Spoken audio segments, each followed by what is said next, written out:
आज की इस वीडियो के अंदर हम पीटी की स्पेसिफिक क्वेश्चन टाइप जो कि इंतहाई अहमियत की हामिल है और वो है एसए की क्वेश्चन टाइप उसको डिस्कस करने लगे हैं। तो without going into further details and complexity हम सिंपल सीधे सादे अल्फाज के अंदर आज ये देखेंगे कि आखिर पीटी के एसए को कैसे अटेम्प्ट किया जाए।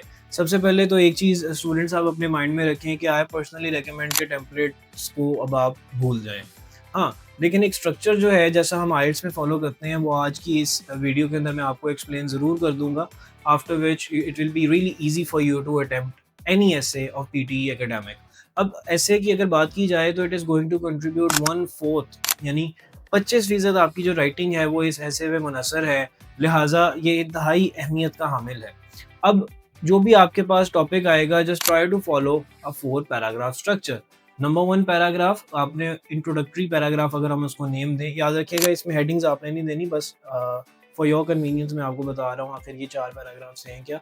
सो first paragraph is the introductory paragraph in which you have to paraphrase the given statement and you have to state your own opinion, which is also known as the thesis statement। लेकिन इतनी detail में जाए बगैर बस आप simple ये रखें कि आपने अपने अल्फाज के अंदर जो है ऐसे ही स्टेटमेंट को एक्सप्लेन करना है और उसके साथ साथ आपने अपना ओपिनियन, अपना व्यू पॉइंट, अपनी राय आप उसे एक्सप्लेन कर देंगे।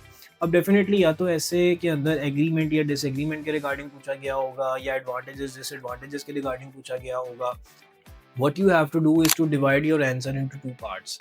फर्स्ट हाफ को आप डिटेल से एक्सप्लेन करेंगे in body 1 which is the second paragraph और अगले वाले को बॉडी 2 के अंदर। अब बॉडी पैराग्राफ्स क्या हैं? पैराग्राफ 1 जो कि इंट्रोडक्शन का था, उसके बाद पैराग्राफ 2 और पैराग्राफ 3 को हम बॉडी 2 और बॉडी 1 और बॉडी 2 सॉरी उसका नेम देंगे।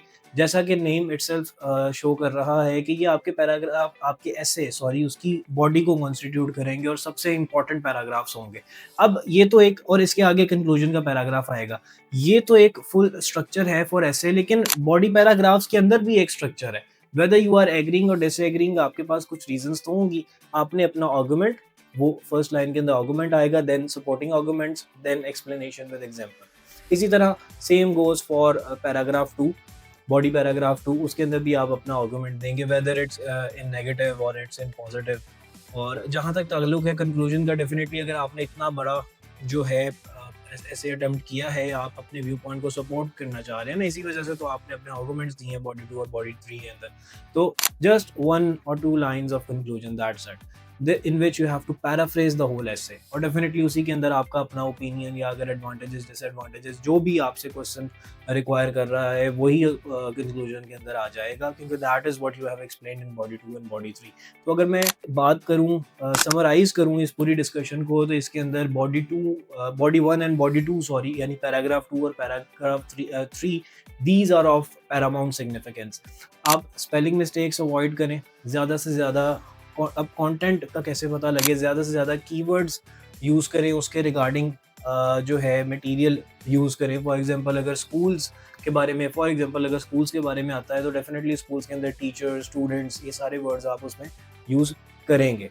और जहाँ तक टेम्पलेट्स का ताल्लुक है, मेरा अपना जो है माय पर्सनल रिकमेंडेशन है कि आप टेम्पलेट से थोड़ा दूर रहें, वरना जो है टेम्पलेट्स डिटेक्ट भी हो सकते हैं और आफ्टर रीसेंट चेंजेस टेम्पलेट्स को बहुत ज़्यादा जो है वो इनकरेज नहीं किया गया, इनफैक्ट डिस्करेज किया गया है, इसको रेकमेंड नहीं किया जाता। तो that was all for today's video. अगर आपको कोई क्वेश्चंस हैं तो आप कमेंट्स में you can ask and our team will respond as soon as possible. Thank you so much. This is Mohammad Sameer signing of.